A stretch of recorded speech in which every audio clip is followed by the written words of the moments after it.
Hi guys! Today, napakasimple lang at napakasarap ng reseping ituturo ko sa inyo. Ituturo ko sa inyo kung papaano ko gawin at lutuin ang pork ribs barbecue. Gusto nyo bang matutuhang lutuin ito? Panoorin nyo ang video na to hanggang sa dulo. Kahit wala kayong oven, pwedeng-pwede nyo itong gawin. Tara, magsimula na tayo!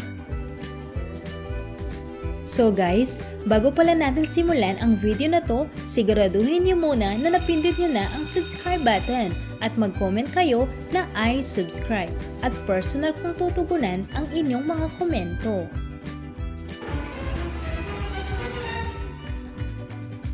At heto ang mga sangkap na gagamitin natin.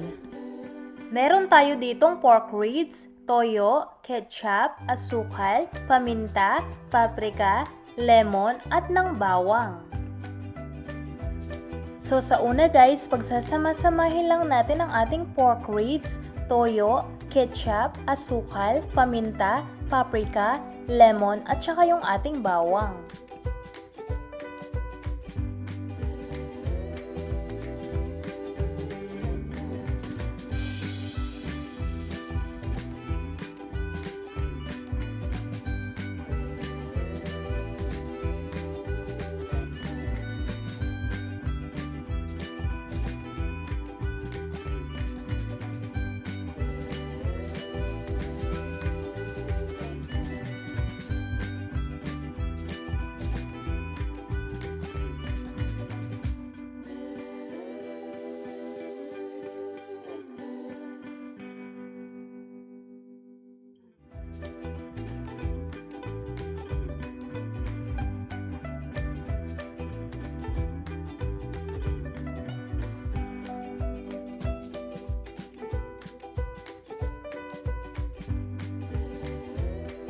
Once na pagsama-sama na ang ating mga sangkap, hahaluin lang natin ito gamit ang ating kamay. Paalala lang guys na dapat nakapaghugas na kayo ng kamay bago nyo gawin ito.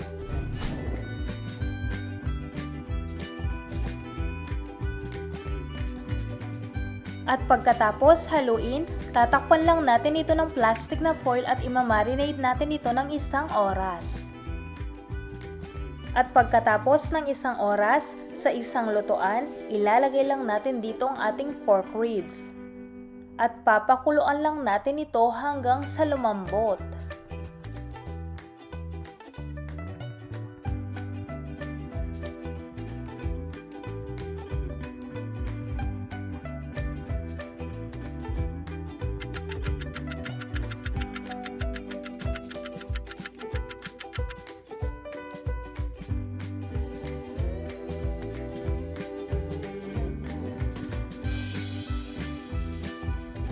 I-check at baliktarin nyo rin ang ating pork ribs paminsan-minsan.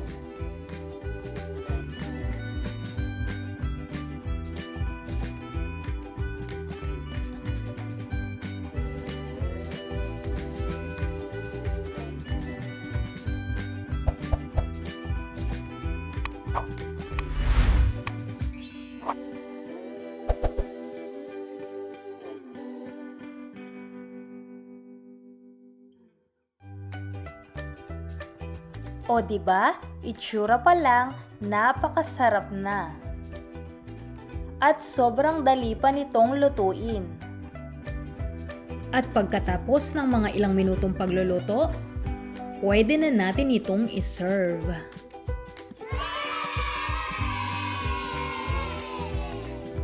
At heto na guys ang ating masarap na pork ribs barbecue.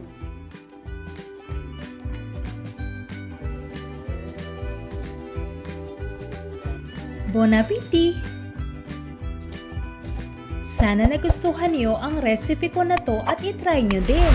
Alam ko na sobrang magugustuhan niyo ito. I hope you guys enjoy this video and please make sure to thumbs up, subscribe, and hit the notification bell for more updates. Thank you so much guys for watching. See you in my next video. Bye!